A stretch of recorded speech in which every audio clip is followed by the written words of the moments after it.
Здравейте на всички, аз съм Тоби. За тези, които от вас не ме познават, живея от 10 години в Дания. Тук завърших 2 образования и общо заето се установих в Дания за сега. Днес съм ви приготвила 10 неща, които не харесвам в Дания. Един списък от неща, които за тези 10 години съм събрала и не знам, просто реших, че искам днес да говоря за нещата, които не харесвам в Дания. Това видео може да е полезно за хора, които смятат да се преместят в Дания. Също така ще ми е любопитно да чуя какво мислят тези, които от вас вече живеят в Дания, така че нека да започваме. Окей, първата и основна точка на моя списък е времето и климата в Дания. Времето и климата в Дания е нон-стоп, дъждовно, студено, ветровито и до голяма степен мрачно през зимата. Общо взето е доста трудно да се свикне с такъв климат. Аз лично никога не съм обръщал внимание чак толкова на времето. В България никога не съм оценяла какъв страхотен климат имаме, докато в Дания с течение на годините това нещо почна да ми тежи и бих казала, че това е точка, в която аз никога няма да се адаптирам. Дори да живея примерно 20-30 години, винаги ще си мърморя, че времето е ужасно в Дания. Общо взето, ако имате 365 дена в годината, то само 15 дни в годината сумарно ще бъдат слънчеви. Всичко друго през цялото друго време ще вали, ще е дух. Ще е студено и много негодно да се навън. В момента е май месец, както виждате, аз съм все още с пуловер. Сигурно си остана и до края на май с пуловера, защото тук пролета идва бавно. Докато останалата част от Европа е вече хората се наслаждават на 26 градуса, 23 или така нататък, зависимо къде се намират, то в Дания рядко температурите могат да стигнат до 18 градуса. И като сложим голямата влага и вятър, всъщност когато дори е 18 градуса, се чувства по-студен от 18 градуса, защото е ветровито и влажно. Така че доста голям минус за мен е времето. Също така съм забелязала, че през зимите не е много снежно. Аз лично много обичам снега. Обичам и да ходя по планини. Тук планини няма. Общо взето Дания е доста плоска и равна държава. И съответно заради влагата и по-умерения климат снега не се задържа. И би казала, че нито зимата е като зима, освен факта, че е мрачна, нали, и през по-голямата част е мрачно и студено. По друг начин няма как много да усетите, че е всъщност зима, нали? Защото пак казвам, че времето като цяло е такова и в останалата част от годината, с изключение на мрака, защото през лятото денят става изключително дълъг и може човек да се наслаждава на дълги дни и къси нощи. Но през зимата е обратното. Дълги нощи и къси дни. Така че това е моята първа и основна точка, защото аз не бих никога да се адаптирала към времето в Дания.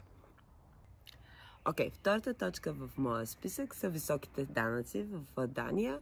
Предполагам, че някои от вас знаят, особено тези, които са се интересували от Дания, че Дания е една от държавите с най-високи данъци в света. Данъка може да достига над 50%, т.е. над половината от заплатата, която получавате, да отива за държавата.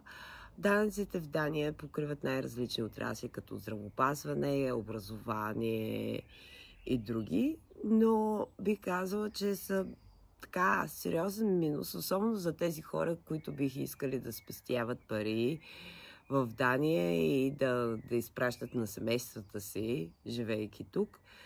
Защото държавата не е с нисък стандарт и същото време, когато такава голяма сума отиде за държавата и вие получавате половината от заплатата си, това не е много приемливо за тези, които биха искали да живеят в Дания. И затова и го сложих като втора точка в моя списък. Трета точка в моя списък са нефункциониращото здравеопазване. Всъщност на тази тема аз мога да говоря много. Много съм говорила с моя съпруг. Винаги е някаква форма между мен и него за заяждане, защото той смята, че здравеопазването е добро в Дания, тъй като е безплатно. Тук трябва да вкараме малко до уточнение, че безплатни са някои неща от здравеопазването, не всички, като например зъболекарите не са безплатни в Дания. И то най-вече след 18, мисля, че или 21 години, вече държавата не поема зъболекарските услуги. До тогава ги поема за децата, което е плюс, но като цяло здравеопазването не работи в Дания. Голям минус е факта, че както повечето държави със здравеопазване, си имаш личен лекар и той трябва да те пренасочи съответно към дадения специалист. Тук се чака изключително много време. Първо да стигнеш дори до личния си лекар, да не говорим и до специалист. Понякога са нужни по около седмици да чакаш за специалист, около 5-6 седмици, което е брутално. Няма така наречения private сектор или по-скоро, как да го кажа, в смисъл всичко е частния сектор, не съществува, в смисъл той съществува, но да се добереш до частния сектор е доста трудно, особено когато трябва да минеш през твоя си личен лекар. И той трябва да те насочи. Не е като ти да можеш да отидеш самостоятелно и да решиш, окей, имам нужда от еди какъв си специалист и да направя еди какви си тестове. Това е невъзможно. До голяма степен превенцията в Дания не съществува. Тоест тестове, за които много често българи си правят в България за рак на гърдата и така нататък периодично, тук са минимализирани поради факта, че човек трябва да е или в някаква възрастова група, или да има много сериозни симптоми, които да накарат, нали, личният ти лекар да те изпрати при специалист, който да ти направи тези тестове. Предпочитам 1000 пъти здравеопазването в България от тази гледна точка, че имаш и частния, и държавния сектор. И да, ако имаш пари, може да отидеш в частния сектор и да не чакаш толкова време. В същото време в държавния сектор, докато тук, пак казвам, има специалисти, но те са обвързани с държавата и още взето трябва да чакаш за тях около седмици, за да се добереш до тях, ако личният ти лекар прецени, че има нужда от тях, защото в много случаи той не е убеден, че твоите симптоми отговарят за определено заболяване и може да прекараш около седмици в лутане наляво надясно и разговори с личния ти лекар, докато те изпрати до специалиста и докато те тестват и докато резултатите си излязат и така нататък. Много е обширна темата и защо не бих казала, че здравеопазването в Дания си заслужава. Да не говорим, че голяма част от данъците отиват за здравеопазване, което не функционира спрямо мен.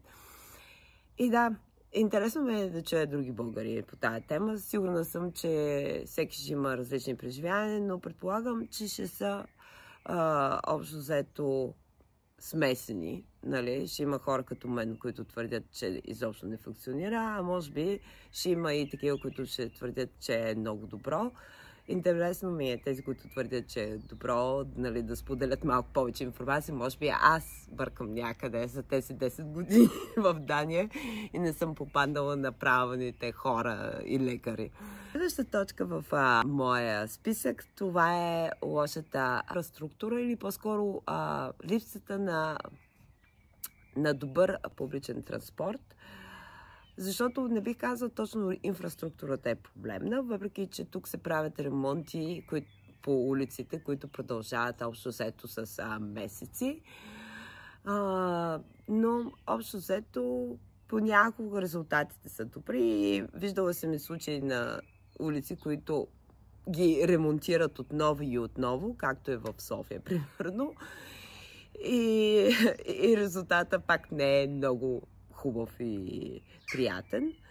Така че, да, но проблема най-вече в публичния транспорт и най-вече в автобусите, въпреки че тук има апликации, с които човек може да използва и да отиде съответно, нали, до мястото и да очаква автобуса в съответното време. Нали, тези апликации никога не са апдейтнати, нито Google работи както трябва, нито Rise е планен. Общо взето е малко като гадаене кога автобуса ще дойде, нито даже самата спирка има да е електронни табла, нито понякога те са актуални. И е доста дразнещо, да не говорим, че влаковете много често биват отменени, понякога спират, когато има сняг. Метрото също от време на време не работи, въпреки че влаковете не се карат от хора. Така че да, това не е преимущество в Дания и не мога да си го обясня за как за толкова много време те не са успяли да намерят една по-добра форма на предвижване с градския транспорт, защо винаги е толкова усложнено и много хора всъщност да избегнат всичко това, особено когато живеят в Копенхаген, че дори и от покрайнините на Копенхаген карат колелета, защото смятат, че това е доста бърз начин за предвижване. И защо културата за каране на колелета е много силна в Дания. Има си алеи, много добри, така че да, хората са го решили по този начин, но като сложим, нали, лошото време и когато вали духа и какво ли не е още навънка, и карането на колело не винаги е много приятно. Нека започнем с петата точка. Това е липсата на забавление в Дания. Липсата на забавление в Дания, в смисъл, тук вече е доста индивидуално. Много хора може би няма да се съгласят с мен, но аз смятам Дания до някаква степен по-скучна държава, защото да, има различни евенти, които се организират, особено през лятото, защото времето е една идея по-добро или поне по-топло, отколкото през зимата. Но някакси те винаги са фокусирани върху една сфера и не са чак толкова разнообразни, които съм виждала в други държави, включително и в България. Спортните клубове са доста силни тук. Зимата, нали, са особено доста употребявани от самите дъчани. Но някак си, пак казвам, няма толкова голямо разнообразие на различни забавления. Има няколко луна парка, които аз вече съм посещавала. Не бих казала, че са нещо огромно или нещо невероятно, но пак това изхождам от моята позиция, нали, тъй като аз съм пътувала в други държави, като Япония, Южна Корея. И да, там държавите, там изобщо съоръженията, нали, за забавление са съвсем на различно ниво, отколкото в Европа, но дори сравнявайки с някои лунапаркове, които съм била в Англия или в Франция, не бих казала, че са на същото ниво.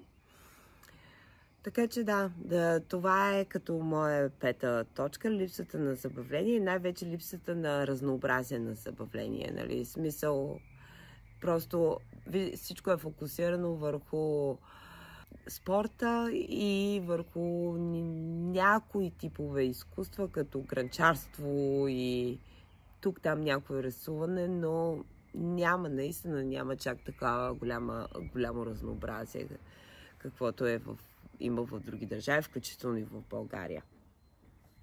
Така, шеста точка са дъчаните. Да, това е, бих казала, тема за едно отделно видео, но тук ще се фокусирам върху дъчаните като обща маса. И това е всъщност основният ми проблем, датчаните са свикнали, изобщо датското общество е направено по този начин, че не е фокусирано върху индивидите, а е фокусирано върху масата и как самото общество да работи заедно. Изключително социализирано общество ли, или поне така се опитват да се вярват, защото има много големи парадокси от тази гледна точка.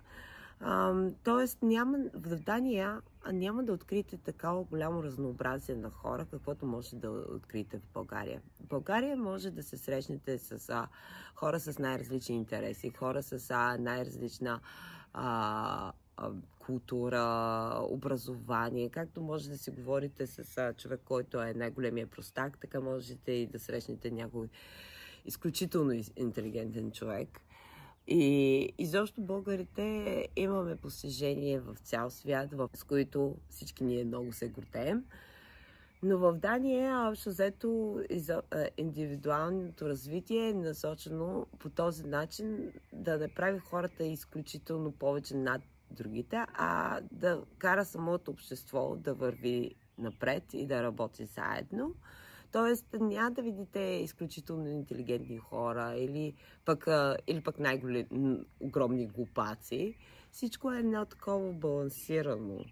Нали? Но за съжаление това прави разнообразието в Дания от към човешки ресурс не е толкова голямо. И до голяма степен повечето хора се интересуват от едни неща, особено когато са в една възрастова група. И общо взето всички се водят по един акъл. Казвам всички, разбира се, обобщавам в момента за това, какво се прави и какво е модерно да се прави. Примерно всички казват, че каква си възраст, трябва да си завършат образованието, пък след това евентуално да пътуват, след това евентуално да срещнат някой, да създадат семейство. Може би бих казал преди това всъщност да си вземат дом. И общо взето техният живот е малко така предначертан. И няма. Датчаните за мен не са много разнотипни, както сме ние българите. Така, седмата точка в моя списък е трудният за изучаване датски език.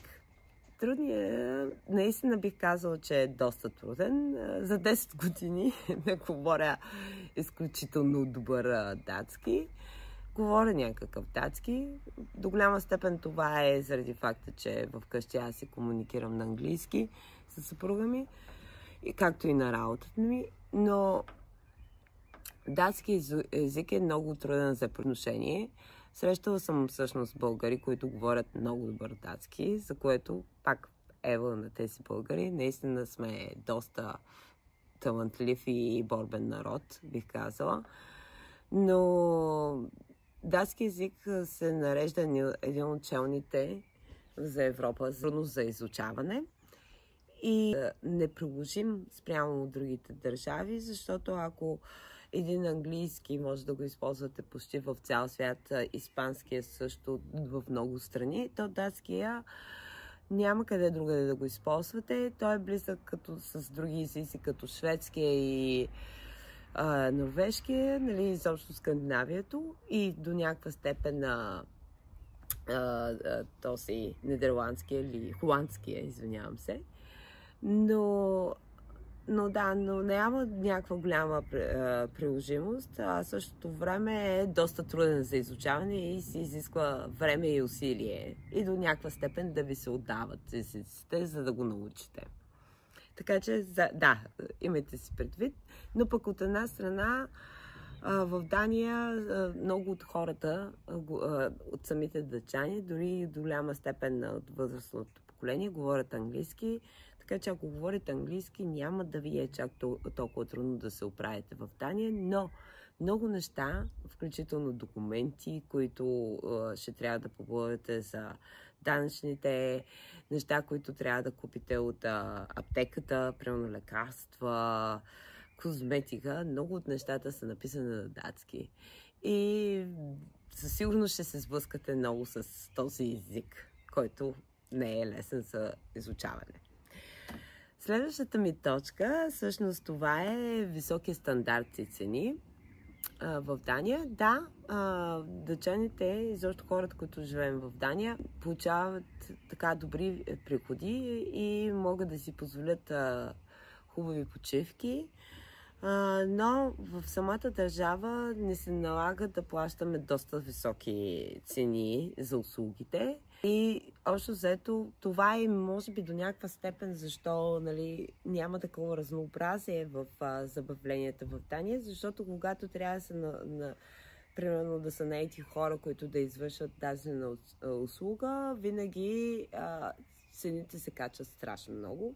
В много случаи, примерно, хората сами си ремонтират къщите, будисат сами, слагат врати и дограми сами.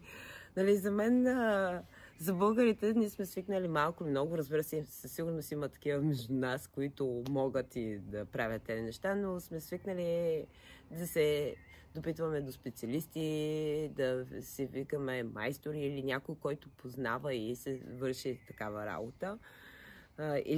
И от това се изкарва прехраната, докато в Дания, общо взето поради факта, че цените са толкова високи за тези услуги, включително таксита. Изобщо всичко, което е свързано с услугите, е изключително скъпо в Дания и хората предпочитат сами да се извършат тези услуги, ако могат.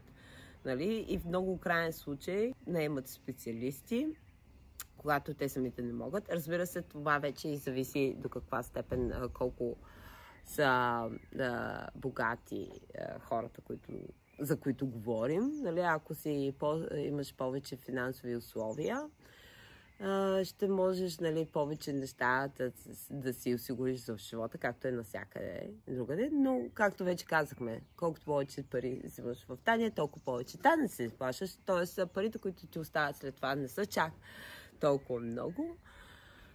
Услугите са изключително скъпи. Примерно сега не се налага да сменяме фугите на самите тухли отвънка на къщата. Една такава услуга, реално погледнато, може да ни коства към 200 000 крони, което в български пари това са някъде около към 50 000, нещо от този сорт.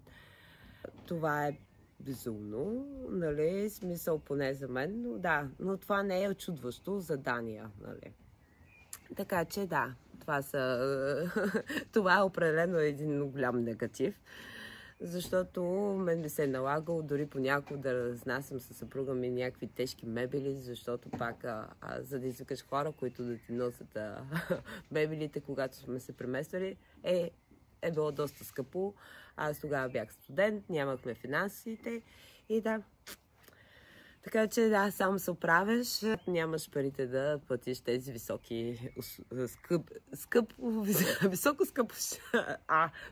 струващи услуги. Скъпо струващи услуги, говоря глупости. Извинявам се. Но да не говорим, че също и ресторантите и заведенията са доста скъпи в сравнение с ресторанти и заведения в Европа. В смисъл, всеки, който е идвал да посещава в Дания, със сигурност му е направило това впечатление. Мисля, че само Норвегия така ни бие по високите цени в ресторантите. Така че дори да изкарваш една такава средна заплата в Дания, не можеш да си позволиш постоянно да си по кафе и ресторанти, тъй като, смисъл, трябва да даваш пари и за други неща. Но пък храната общо взето по магазините горе-долу, както е в България, така че тази гледна точка е поносимо. Следващата точка е изолацията в Дания. Особено като чужденец, много чужденци всъщност, идвайки да учат или да работят в Дания, се чувстват до голяма степен изолирани. До това придонася и лошото време, както вече споменах, защото когато времето е хубаво, всички са навънка, хората се социализират, голямо влияние изгравят и самите социални контакти. с дъчаните. Дъчаните са доста капсулицирани като народ. Те не обичат да създават приятелства, или по-скоро те не създават толкова лесно приятелства и не допускат толкова много хора. И за един човек, който не познава много хора тук или не познава никой, може да се чувства до голяма степен изолиран. Да не говорим, че в много случаи дъчаните, някои, особено които имат вече семейства, обичат някакъв по-оцелен живот, имат си през уикендите някакви проекти с къщите и така нататък. И от време на време ходят по някакви мероприятия, ако мога да ги кажа, и да се виждат там с други приятели, но те вече не създават някакви нови контакти или приятелства, защото те имат някакви приятели изградени по времето на детската градина, университета и така нататък. И те нямат нуждата да създават нови приятелства, дори да срещнат човек, който им допада. На тях би им отнело дълго време да създадат приятелство. И мисля, че това помага до голяма степен много чужденци да се чувстват изолирани в Дания. Разбира се, в момента сега пече слънце, за да покаже колко аз пъркам за климата в Дания, но да, нали, това е за видеото. За да се порадвате малко на слънчева Дания. И да, мисля, че това е нещо, което няма да ви хареса, идвайки в Дания и не хареса на повечето хора. Това е една от причините, всъщност много хора, след като се завършат образованието и не се чувстват по някакъв начин интегрирани в обществото, защото ние не са създали такива по-дълбоки контакти в Дания, решават да се върнат обратно в породните си места. И 10-та точка, последната точка от моя списък, това е дискриминацията в Дания и предразсъдъците. Въпреки че дъчаните много пътуват и пътуват по цял свят, те са доста капсулизирани като общество, смятат че всичко датско е най-хубаво и до голяма степен подхождат с големи предразсъдъци спрямо неща, които идват извън Дания, в Дания, и хората, които идват извън Дания в Дания.